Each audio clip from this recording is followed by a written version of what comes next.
this is Eric. This is Garr of the American experimental black metal band DEATHCRYPTOPIA. And you're listening to The Bloodshed with the vampire who we go back thousands of years on Metal Messiah Radio International. And I'd like to congratulate Metal Messiah Radio on its 13th anniversary. Lucky 13th anniversary. Horns up. Eric and Gargoyle. Guys, thank you very much for accepting this interview. And I want to welcome you to the Metal Bloodshed with the Vampire on Metal Messiah Radio International. Thank you for having us. Woo! To start this interview, guys, how are things picking up there in Portland, Oregon for you, Eric, and in Maryland, Baltimore for you, Garr, and in the USA in general after these devastating years, 2020 and 2021, because of the COVID? Yeah.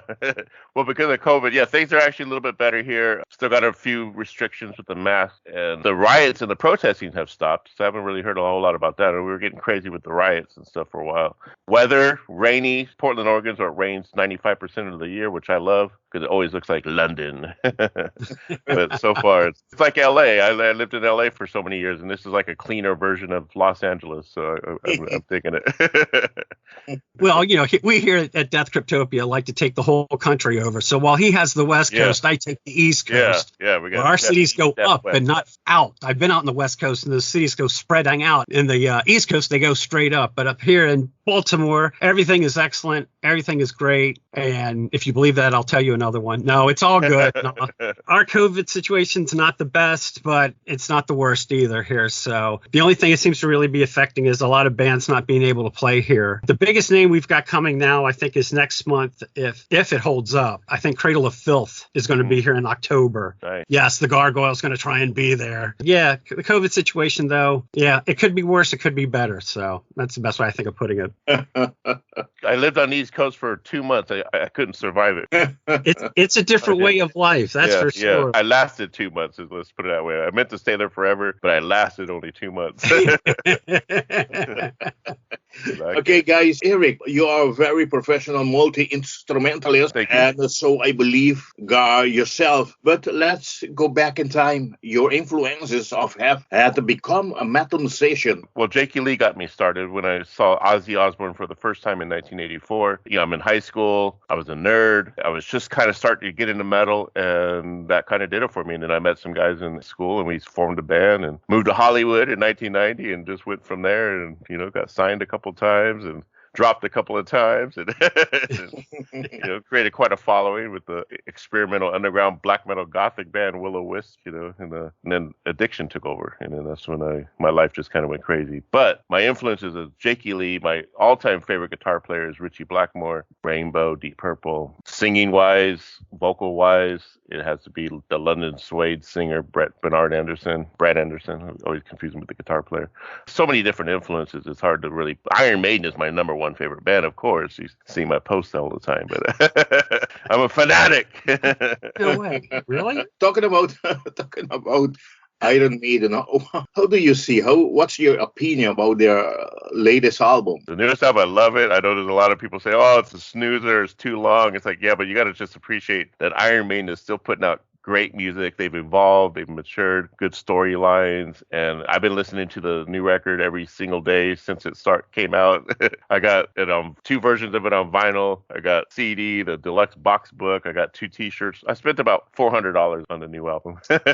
Iron Maiden said thank you. Bruce Dickinson said thank you very much. To tell you the truth, I have not heard the songs as yet, or I have not heard the album as yet. I believe I heard Leatherlong's Bobby played one song the other day in his show, but yeah, everybody says it sucks. I mean, I cannot. Yeah, I'm seeing more good reviews than bad, but there are a lot of when the bad reviews are pretty bad. They're like, oh, it's too slow and too repetitive, and it's like, well, that's just Iron Maiden. You know, that's just their style. But at the same time, it's like, to me, Iron Maiden could do no wrong, except for one song they have, The Angel and the Gambler. It came out, forgot what album is, with Blaze Bayley. That's the worst song I think they've ever written in their entire life. It's the worst song anybody's ever written, actually.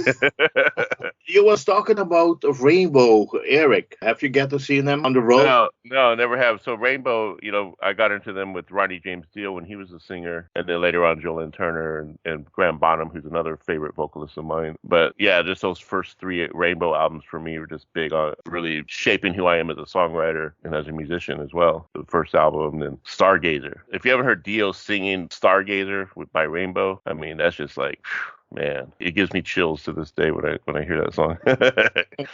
I still believe that's one thing I always say to all DJs, especially the young ones, that they believe that extreme metal is the best what happened to the metal scene. But you have to know your roots. If you don't know the roots, that's true. Where you're coming from, where all these black metal, death metal, and all these type of metal genre has evolved, you don't know what you're talking about. Yeah, if you listen to a lot of those early Deep Purple albums, there's riffs on there that sound, if you sped them up, they could be a speed metal song. And just some of the riffs that even Black Sabbath created, or even like even Rainbow. And there's songs that you could tell Iron Maiden was inspired by, especially Jethro Tull was a big inspiration for Iron Maiden. And I love Jethro Tull as well. Yeah, you got to go back to the roots.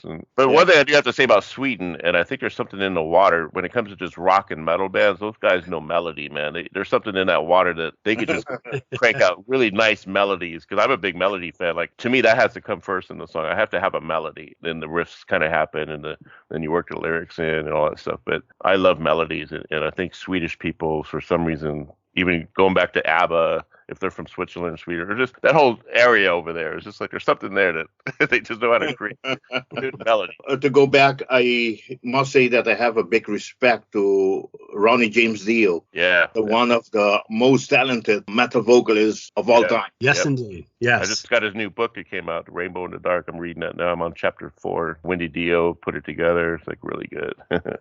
Okay. I met with Wendy Dio at Wacken Open Air, the VIP room. She was back then touring with the Dio Disciples. Yes. I think it was, or still are their vocalist, Tim the Ripper Owens. Yeah. Yes. Oh, yeah. That's right. Yeah. He's with the KK Downing's Priest now. Oh, yeah. He's with another band. Yeah. Yes. I got that album coming in the mail too. I do too. Mm-hmm.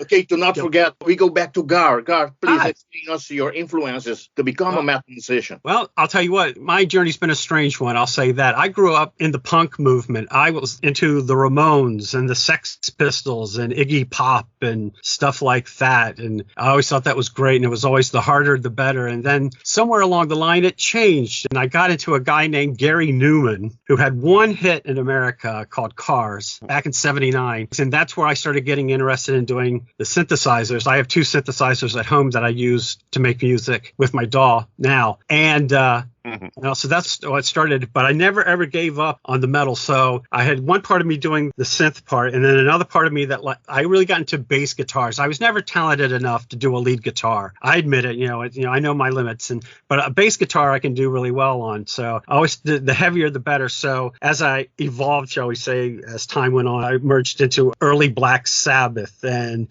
Kiss and Alice Cooper. I got into. I love the theatrical parts of that because it was like a show within a show, and I loved it, and the music was great. And then I moved on, just to see Kiss. And here's where I'll really show my age. But I used to go see Judas Priest, and the opening band was Iron Maiden. Yes, that would have been better. Yeah, so those were great tours, and also that's what kept me going for a long time. Was Priest and Kiss and things like that. And then somewhere along the line, I got into the doom metal and got into a band called Typo Negative back in the 90s. I loved Typo Negative. And shameless plug time, but Vampire, you're going to be interviewing Sal from A Pale Horse Named Death, which I'm very excited to. Yeah. So, because Sal was in the original Typo Negative. So, yeah. So then it moved on from there. And then that's when I started getting into the dark metal, the Norwegian sound, the Swedish sounds. People looked at me and they're like, you can't understand a word they're singing. And I'm like, I know. Isn't it great? I love it. So, yeah. But I was always just that head banging type. I think I just love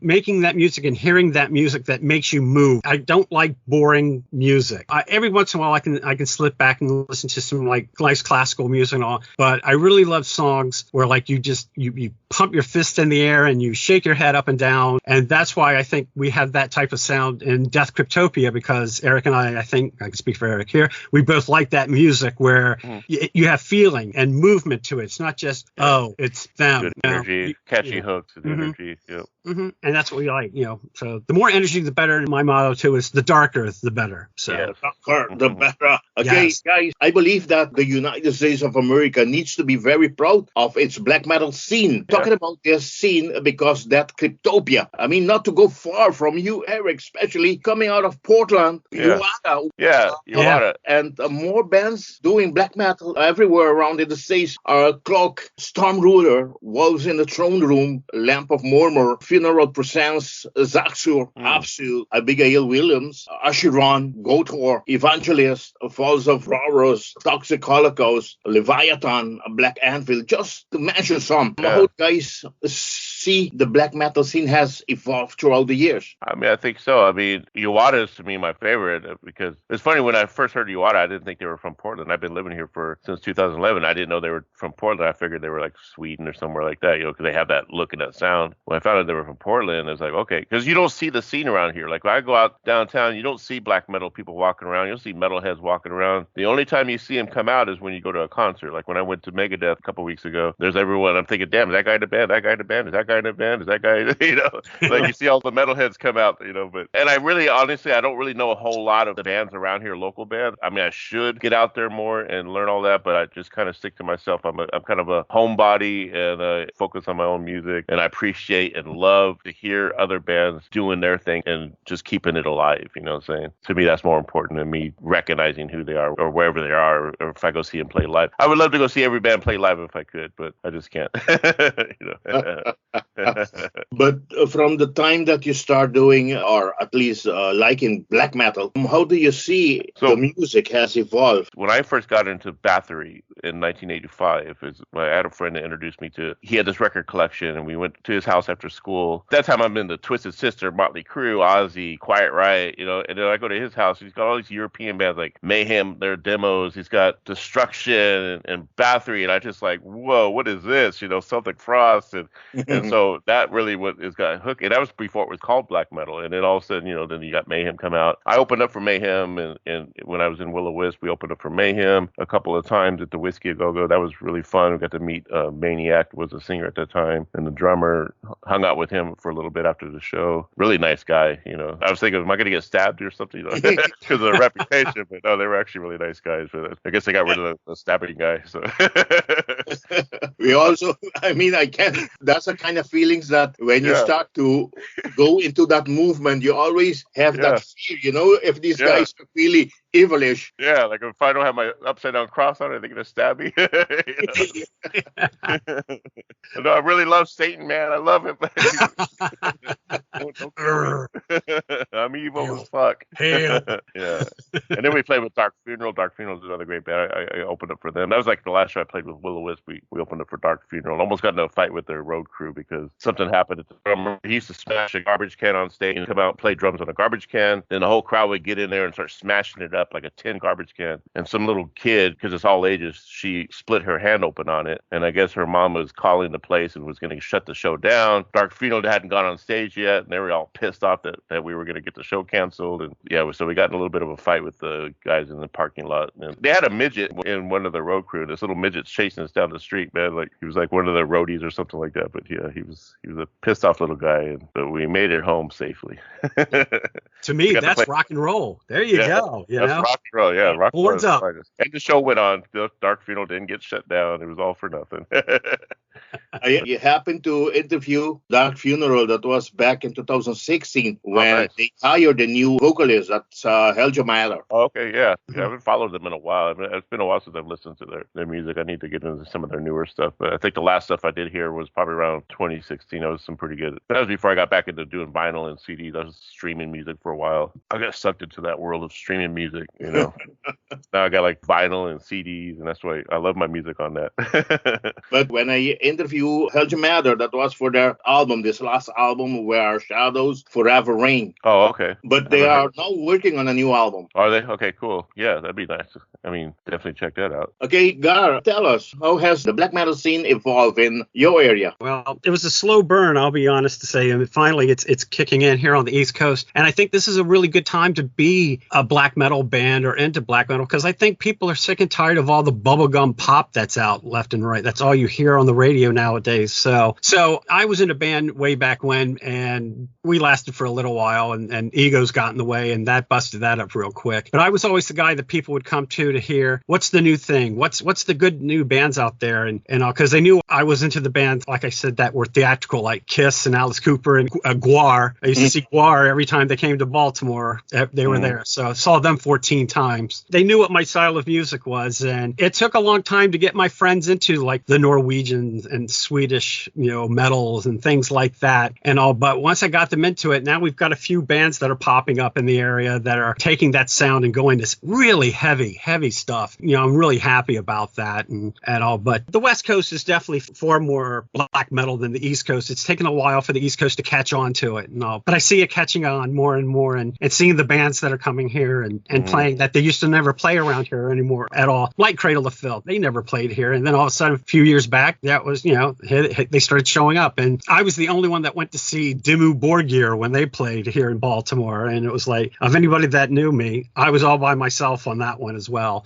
So, they were like, what the hell's a Dimmu Borgir? I'm like, let me show you, Yeah. So stuff like that, I really am into it. I'm really happy to see the black metal market, for a better word, starting to catch on now in the area where I live, because I'm like in a 3-hour radius from like Baltimore, Washington, Philly, New York. So I've got the big city I can keep a close watch on and see the music scene happening and all there. And you can see the change starting, and you're getting more of the dark metal, the doom metal, the black metal sound. Especially talking about black metal, I think there's a time that, especially in the States and with the people that are the ones that decide who's coming in and who's not coming in, has to, with all this fucking nonsense that, because the churches are protesting because Dark Funeral is coming, or because Behemoth is coming, and they start protesting, and these people, they get stopped to come into the country to do the show. Well, that's because they thought that they were going to come over here to America and burn the churches down. No, they weren't even they weren't even thinking of doing that. They were coming here to promote their music and play for the fans. There was no planned church burnings. That's ridiculous. From what I understand, it was Antifa too that does a lot of protesting. So like, I forgot what band it was I wanted to see live, and then the show got canceled because Antifa protested so hard, because they assume there's white supremacy references in the lyrics of some of the bands from Norway.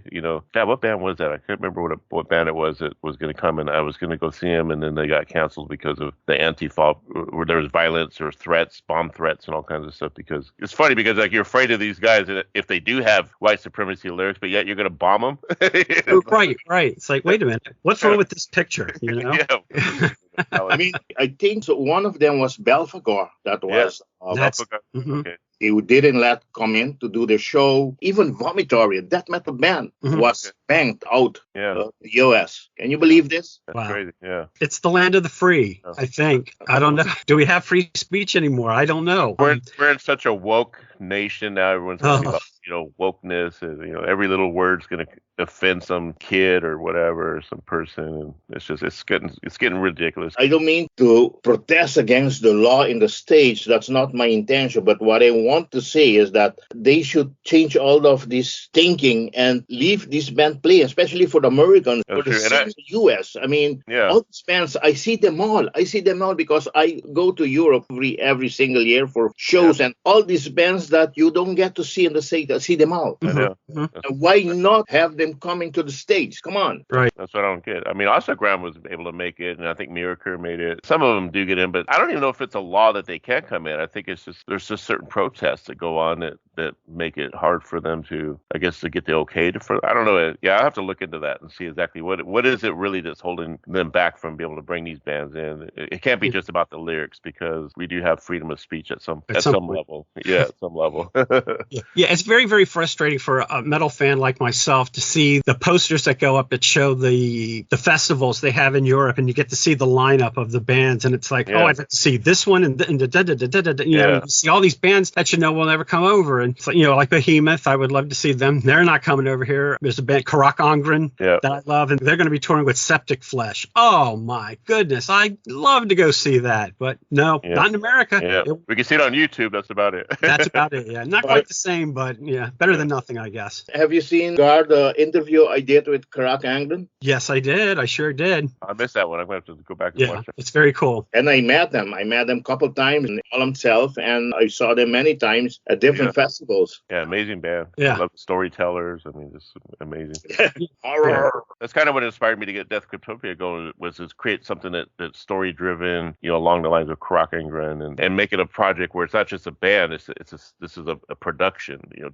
Okay, Eric, let's hold on that. To continue with this interview, Deathcryptopia is an experimental and conceptual black metal project by composer Air-Ik Dee Fullmer and writer-composer Robert Garrgoyle Garr. Please tell us when and how did you guys decided to create this band, and what are so special about the band name? So what happened was, I was doing music under my name Air-Ik, solo music from Will-O-Wisp or whatever, and I decided, I wanted to do something that's more black metal, that's separate from what I would normally do as Air-Ik, And so I had an idea of like, well, let me bring in a lyricist, because I'm not a lyricist, and I thought, well, I would like to create a project where the lyricist is just as important as the guitar player or the singer or the bass player. Like, he's a member of the band. And then first time I thought of it was like, well, okay, well, Robert, because I used to work with him on a comic book called Until We Sleep that he created. We co-created a publishing company called UWS Comics. It's not around anymore, but his name came up first, and I thought, well, let me reach out to him and see if he's a good storyteller. He could write it. I didn't even have the name Deathcryptopia yet. I didn't have an idea of what it was going to be about until he gave me the lyrics Death. And then me and him started brainstorming, thinking of the names and shooting a bunch. And then we both kind of came up with Death Crypt, and I said, hey, let's add Topia to the end of it, like it's a place. And so the story, in a way, is kind of still developing as we go. And we're so far into it. And then it started out just to be something for fun. And then all of a sudden people are like, wow, this is pretty bad. Is there an album coming? It's like, oh, I guess we got to do an album now because we're liking it. So now we got the EP planned, 2 EPs. But yeah, it was meant to be just something kind of different from what I normally do for my own music, as far as, because like I like melodic metal, catchy hook, but I wanted to do some growly vocal, death metal, dark gothic stuff. And to do that, I wanted to do a separate project from what I would normally do as a solo artist. And so it's kind of a 2-man band. In 2022, I might, with this whole COVID thing, I might put together a band. So that's the hopes, because it is getting a little bit more popularity. That one we have coming. Okay. Anything you want to say about you being part of the band, the Garr? Oh, yeah, absolutely. Like, Eric covered most of it. I came with the name Gargoyle just as a play on my last name. So, that's why there's 2 R's in the Gargoyle. So, so people were like, that's not how you spell gargoyle. I'm like, I realize that. Thank you. I know I'm slow, but not quite that slow. Okay. Yeah. Yes. But Eric and I met back in 2014. We had started, I always enjoyed writing, and I was writing this horror book called Until We Sleep. And Eric jumped in and did an amazing job with the inking. And he and I just like clicked immediately, like brothers. And even after the company folded, we strayed a little bit and all, but we never forgot each other. And then all of a sudden I get this message out of the blue, hey, would you like to write some lyrics? And I'm like, sure, okay. So I wrote Death first, and then we were bouncing around names like, what was the Funeral Cult? I think we were going. That's right. We came up with Funeral Cult, but it was already taken. Yeah, it was like, and everything we were like, oh man, it's taken. It's funny. It was usually like some Norwegian or Swedish band had the name already. It was like, really? So, and then we were going to name ourselves Ariana Grande, but that was taken. So we ended so we did Death grew to, I said, what about the Death Crypt? And Eric was like, that's not bad, but what about Deathcryptopia? And I'm like, soul, that's the winner right there, kids. But that's what this whole thing is. It's all a conceptual album. And as I tell people, all the songs are going to intertwine. So the lyrics all mean something. And every song that comes out, it's just the next part of the story. Yeah. So, which we won't reveal here yet. And originally I was going to have it just straight black metal. I was going to be like, oh, I want something that's going to be like old Bathory, like low production. But then as I started writing, I'm thinking, well, I can't be that way. I need to just let things happen the way they happen. And that's why Furious is a totally different sounding song than Death, because it's not straight black metal. It's more gothic, dark wave. And then the next song that we're coming out with might be more doom metal. What we didn't want to be labeled into one genre of music. Yeah. And I think it's important to. I've never been into labels, but unfortunately we have to sometimes create them. Sometimes you have to, but we didn't want to be, pigeonholed into one type of music and things like that. I think it's very important for bands to grow and evolve and develop, and not become stale or boring. Yeah. And that's what this has come, because actually for Furious, I like to make instrumental music and then I put it on YouTube. And Furious actually was one of my songs, an instrumental. And Eric heard it. I think your first thought was we could turn this into a DEATHCRYPTOPIA. Yeah, I started messing around with some melodies on top of it. And I said, you know what? I think this could be a song. Write some lyrics for this and create a character around that name because I like the word Furious. I thought it was a play on the word, actual the way it's spelled or whatever. And just the melodies, I just piled on. So another, I always like to say he created a skeleton and the muscle, and I threw on the flesh and the blood and the.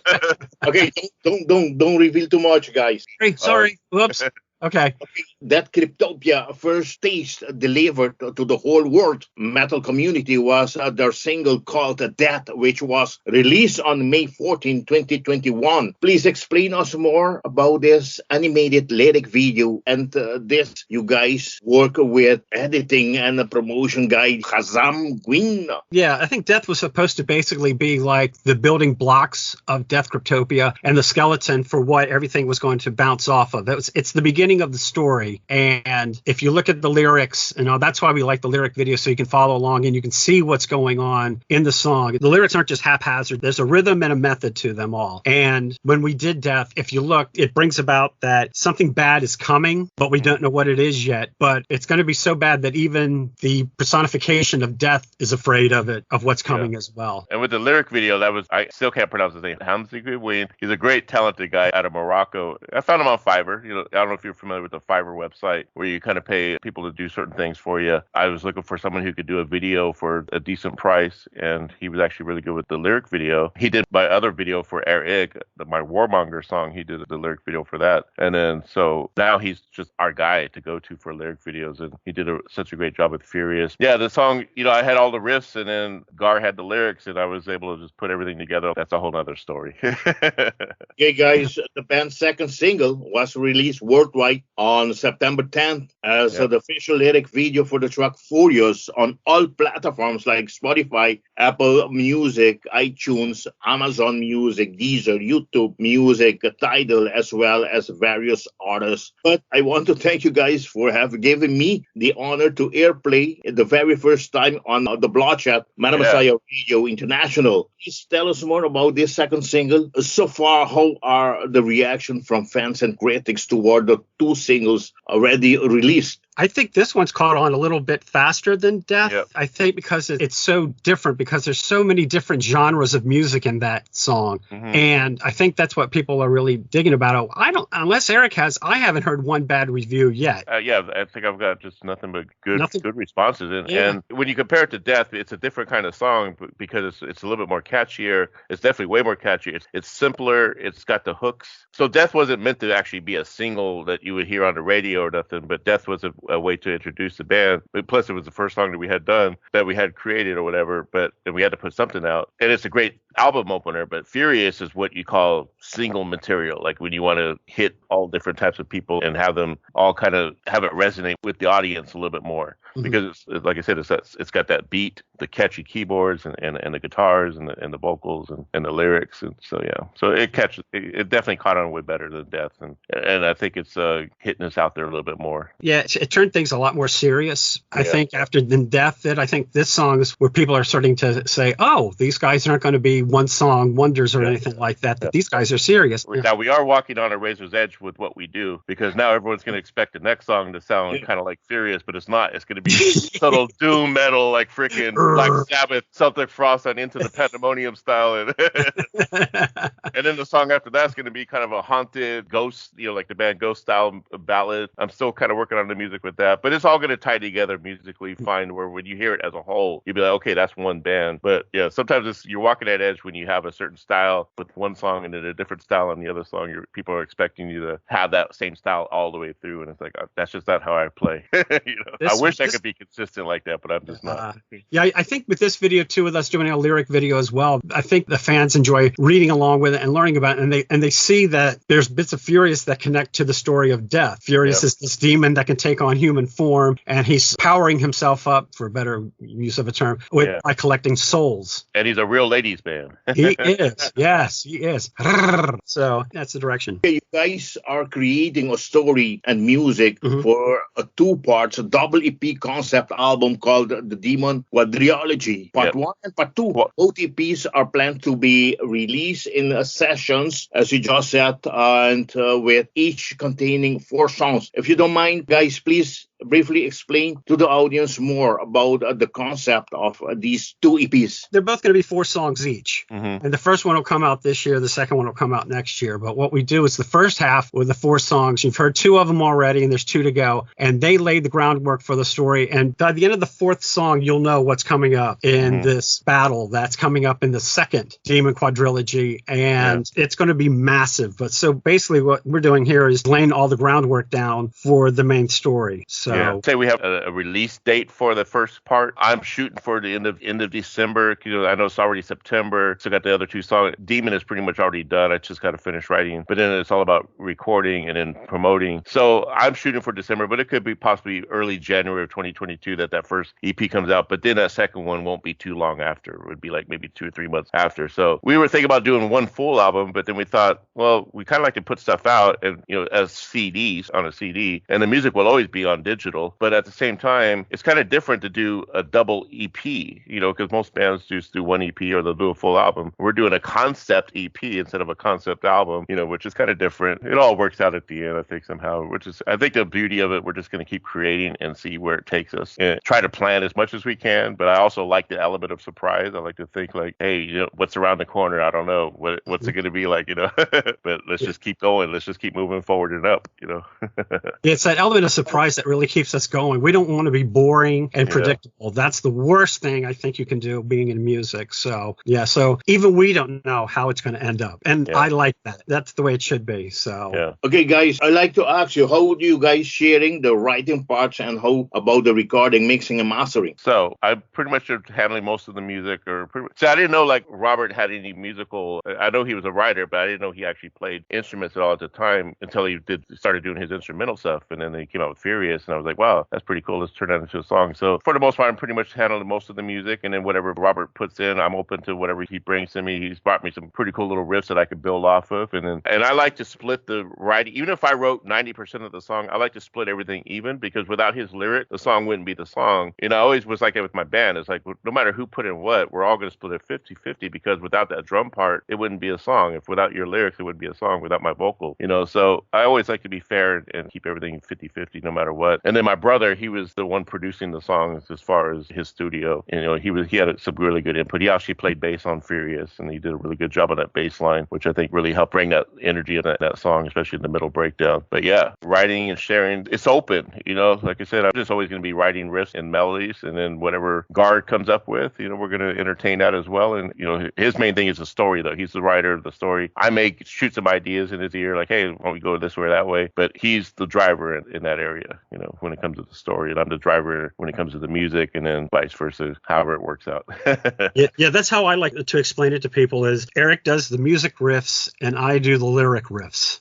That's basically how it breaks down, because being a writer most of my life, writing things is great, and that's what I'll do. I'll send ideas to Eric, and he'll be like, yeah, that's pretty good, but can you do this? And I'll sit there and like, yeah, okay, we can do this. And it's a lot of fun. It's like 2 brothers that are working together, and we don't offend each other. We don't say, oh, that sucks, or it's like, oh, that'd be a little bit better, things like that. Yeah, and it's absolutely a joint effort that neither one of us, I think, could do this without the other. So yeah. Okay, talking about these EPs, both covers are done by former DC Comics writer Tyrell Taylor Kravitz. Please explain, guys. I've known him for a while. I've met him on Facebook a long time ago, and he used to write for Scooby-Doo, DC Comics, and he's a brilliant artist. He's a good artist and good friend of mine. I used to have a podcast, which I might bring back next year, but my podcast, I had him as a guest on there, and yeah, so he gave me that cover for something else for one of my other songs, and then I was looking at it, I was like, you know what, that actually would work better with DEATHCRYPTOPIA, so I bought the artwork off of him, and I said, like, and I'll give him art credit and all that good stuff, and yeah, he's a super talented, lovely guy. He's like another brother to me as well, and I think he deserves to have his stuff out there more. I think he's one of those underrated guys that were in the industry that a lot of people kind of sometimes overlooked or whatever, but he's such a good artist and good writer. creator that, I think his name needs to be out there a little bit more. So to me,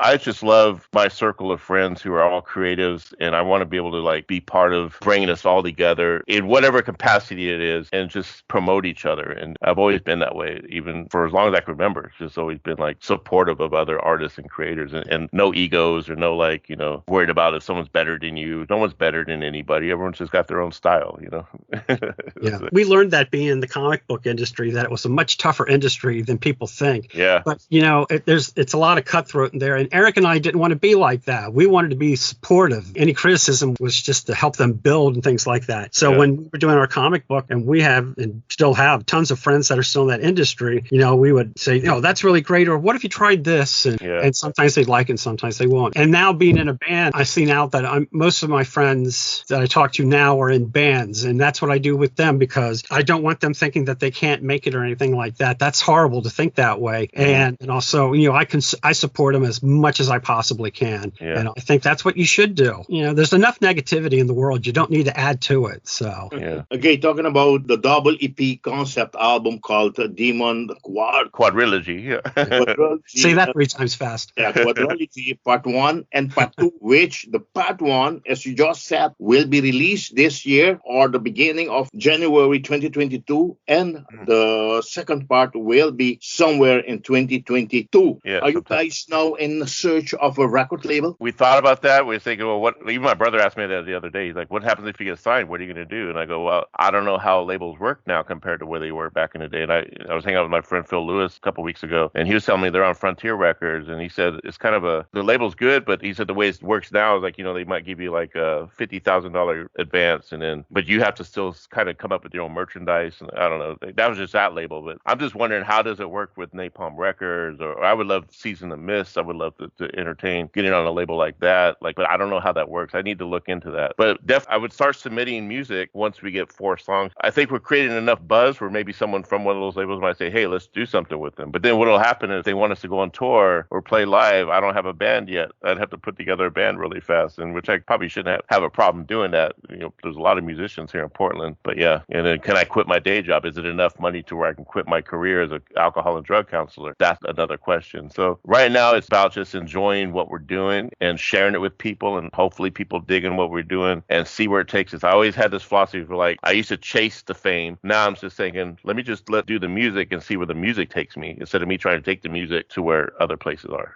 I was signed to a label. It was like, Full Moon Productions. They were a full-on black metal label with Will-O-Wisp, and we got hammered by the black metal purists. Yeah, you got the Cradle of Filth rip-offs in this, and we got death threats, and the label got death threats. So we sold like about 5,000 CDs worldwide, but they had to drop us because we were getting all these death threats, because we had this gothic image. We were like, we had black metal style music, but it wasn't all black metal. It was diverse, but our image was more gothic, like London After Midnight, just straight, helter skelter style goth, but they thought we were like using the F word, like faggot and all that shit like that. Yeah. And don't forget to tell people, you used to play shirtless with pieces of fake glass sticking out. Yeah, you said like, don't forget that. Glass, and cut myself on stage. Yeah, cut myself on stage with a razor blade. That was my stage antic. Way to go, Sid Vicious. Way to go. I hope in the pandemic it's totally gone, or at least part of it, and the venues and festival will reopen their doors. Okay, are you guys planning to do a complete full lineup and start doing live shows? And what other plans are there for the band for 2022? Yeah, I'm looking at 2022 and hoping that the COVID situation is a little bit better. Bands are starting to play clubs more, and if DEATHCRYPTOPIA keeps getting the steam that is picking up as far as with fan base and stuff like that, eventually I'm going to have to start playing shows live. Now, Gar's rolling that. We got to figure out how to work that out. I might try to figure out some way to do it where he can be on monitor and he could just be, I don't know, he's a lyricist. How do we incorporate him in a live show? I wish we lived together in the same town, because I would have him on stage as his wicked character, on the keyboards and then narrating the show and things like that. I have a very nice visual of what the show could look like. It could be a Vegas or a Broadway show in a way, like black metal on Broadway would be totally hilarious, but cool at the same time. So I'm calling it by ear. If it comes to a point where I need to put together a band, I need a good drummer, because right now I'm just using a guy that programs drums for me, and he's a really good programmer. I've even been told, hey, is that a real drummer, or who's your drummer? And I was like, no, it's a guy that programs it. I met him on YouTube. But yeah, it's all about putting together a band at the right time. And I have no problem booking shows. I play with Dante's, which is a great club here in Portland. I have experience in booking and reach out to some bookers and, play some crappy slots if I had to in the beginning. But yeah, am I ready to get back on stage? It's been like 20 something years, or maybe 15 years since I've been on stage, but I got to work out and get back into the game. Iron Maiden's doing it, and they're in their 60s and their 70s, and all these bands that are look at Kiss, they're in their 70s. Yeah, they give me hope that I still got time to put something together. And wow, we still have time. We do. Yes. Yeah, I mean, but the thing is that you are open and we might see that Cryptopia live the road. Good possibility. I was going to say, don't write that out because I think it's going to happen. So yeah, even if I have to put together a boy band, call it like BTS or something. Oh, there we go. Death Cryptopia. Make them perform like monkeys. Get out there on stage. New kids on the Death Cryptopia. We're very excited about that. Okay, guys, to conclude this great interview, for all the fans out there that really wants to grab something, t-shirt or anything you guys might have available of the band, is there any merchandises available? And if it's so, what do you have? DEATHCRYPTOPIA.com is our t-shirts, and there's some masks on there. I'm going to be putting some new stuff up soon. Just been kind of bombarded with other stuff, but we have some new shirts and ideas that's going to go up. It'll represent the song Furious and even the EP, the Demon Quadrilogy, tongue twister. So there's going to be some new shirt designs in the coming week or so. But if you go to DEATHCRYPTOPIA.com, that's our merchandise. But you can stream us anywhere on Spotify, iTunes, wherever you stream your music. And then again, the EP, when it comes out, is going to be on CD. We're going to do a big campaign for that. We might do some giveaways and our mailing list. So I want people to start emailing us at deathcryptopia@gmail.com and get on our mailing list, so that way we can start doing updates, and I have some giveaways and some things like that in the works as far as how I'm going to work at. But yeah, it's going to be fun. I want to make it fun and dark and evil at the same time. Yeah. Fun but evil. Feeble. Yeah. So guys, to end this interview, I'm going to hand you over the microphone of Man of Messiah Radio International for you to thank whomever you want to thank. Go for it. Okay. Eric seemed stunned there. I was like, okay. I'm thankful to Eric right off the bat. I'm honored that he thought of me first. I think I'm doing the job well with him, and I will always be thankful to him because music, I've always loved music, and to be a part of it now, which I didn't think was going to happen in my life, to be honest. Again, it's been a long time since I was in a band. I won't tell you how long because that'll show how old I am. But anyway, I want to thank Eric, and I want to thank the support of my friends and the fans out there, because the response has been amazing. It's exceeded my expectations, that's for sure. And so thanks to the fans, because without the fans, we're nothing. Yeah. Thanks to all of them. And just look out for us, because we've got plenty of wicked surprises coming your way. Yeah. And I want to thank Garr as well, because he brought me into the comic book world back in 2014. It's funny because it was like, I was thinking about that. Well, he messaged me out of the blue saying, hey, you want to ink for a comic book? And I messaged him out of the blue, hey, you want to write some lyrics for some music? 10 years later, or whatever, how many years later, it was like, and that was one of my goals of getting sober, was I want to do something in comic books, and he helped me reach that goal back then. So I thought that was a special moment for me, and that's why I thought of him at first. I was like, if I'm going to do this project. And so I thank you, Garr, for that, and also for what you're contributing, and you're just an amazing human being. And this is the first time I'm really actually seeing you. You're a handsome guy. Well, thank you. You look like an actor. Yeah. I'm trying to think what actor you look like. Hi, everyone. Yes. I'm not in my gargoyle mode, so I'm cute right He's now. like the mystery. Nobody knows what the gargoyle looks like. So. That's why I do that intentionally. That was the reason for the mask, too. Yeah. And I also want to thank my brother, Glenn Davis, who produced our music. And plus, he's a big support of my life, helped me get sober and everything. And also the love of my life, Blue Blackwater, my girlfriend of 13 years, who's in Canada right now, trying to move her back down here. But she's been with me through thick and thin. You, Garr, and them two, Glenn and his wife, Sochi, my sister-in-law, and then everyone else. All 5 of our fans. I mean, I'm kidding. They're growing 5+ fans, just everybody on Facebook who's been super cool and throughout the years, and putting up with my craziness and you too, Vampire Man, just for having us on this. I mean, and just for being who you are and what you do for music and metal and everything. From what you showed me, it's like, wow, this guy, what would we do without you? We need 1 million vampires. It's just like you. Oh, thank you. There were 2 other people. Yeah, there were 2 other people I wanted to thank real quick. quick if I can. And one was Vampire, because you world premiered our song. And in fact, you liked it so much you played it 2 times in a row. I'll never forget that. And I'm always going to be thankful for that, for your faith in us. Yeah. And most important thank you I have to give, and that is to my wife, who has put up with listening to my sometimes good music, and sometimes she'll walk in my studio and go, awful. I'm like, I appreciate the honesty. Thank you, sweetie. But yeah, next month we'll be married for 27 years. And for anybody to put up with me that long, God bless her. Wow, it's amazing. But yeah, she's put up with a lot of my crap and all, but she's been very, very supportive. And, so I got to thank her too as well. Can I get one more thank you in? And I don't want to forget her as Robin, who introduced me to Joker, who got me the interview with when I had my Warmonger song out. But Robin, part of Metal Messiah Radio, she actually introduced me to Metal Messiah Radio. And I've known her over the years. We used to work telemarketing jobs in LA. So I've known her for like a long time. Me and Robin go way back. But she's such an amazing person. And yeah, like I said, for her to introduce me to the world of Metal Messiah Radio, and to meet you, Vampire, and Merv, and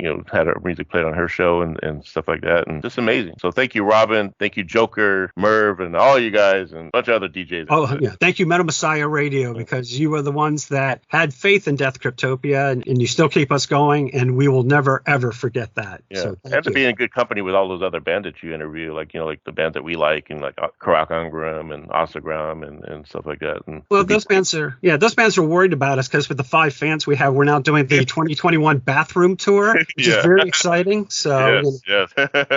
Guys, I mean, it's been a pleasure. I mean, I don't care if we've done with whoever we've done that has thousands and thousands of fans or followers, but the thing is that we're looking into you guys as musicians. You guys are doing a great job, but very talented, and that's what we are for, that the great music that you are putting out. And that's why we are here for you, to support you and to really appreciate your job. Oh, thank you. We appreciate that. Thank you. Thank you, Vampire. Yes. So once again, Air-Ik and Garr, I want to thank you very much for this interview. It's been a pleasure talking to you. Like I always say, metal. Horns up. Always horns up. Horns up. up. Yes. All right. All right, guys. Okay.